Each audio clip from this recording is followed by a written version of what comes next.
Gli effetti del Covid sull'attività chirurgica ordinaria si sono sentiti e sono stati fotografati, dati alla mano, da uno studio della SICE, la Società Italiana Chirurgica, che ha contattato le 446 unità operative complesse italiane, ottenendo una risposta dal 51% di esse.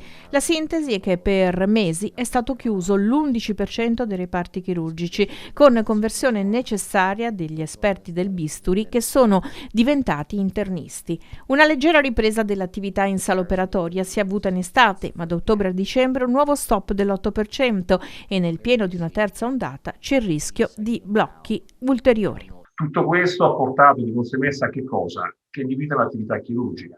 L'attività chirurgica Uguali particolarmente. perché mi scusi, nessuno mi ha messo in dubbio che appunto il vostro operato sia stato trasferito nella cura dell'emergenza delle persone affette da Covid. Questo perché sappiamo anche che partivamo in Veneto, ma come nel resto d'Italia, da un deficit di personale medico notevole, quindi è capitata questa pandemia in un momento che forse peggiore non poteva essere, no? Si stava ripensando un piano di incremento dell'organico, eccetera.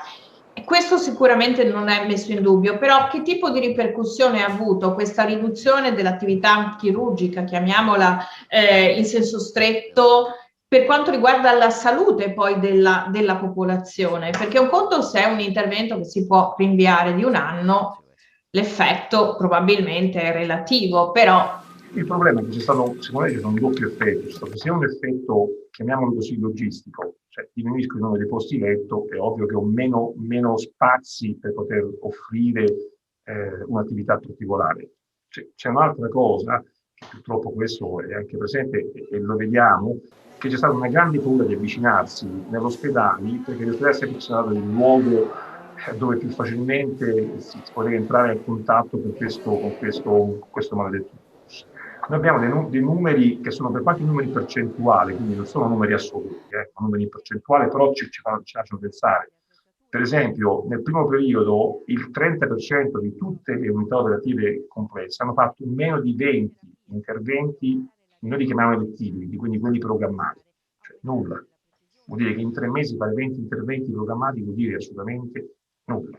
Quando normalmente una struttura media piccola, come potrebbe essere la mia, 20 li fai in una settimana. interventi rinviati, ma soprattutto pazienti che per paura del Covid hanno rinunciato ad approfondimenti diagnostici.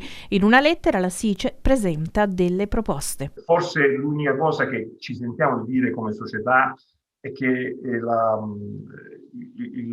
di non dimenticarsi che ci sono altre patologie.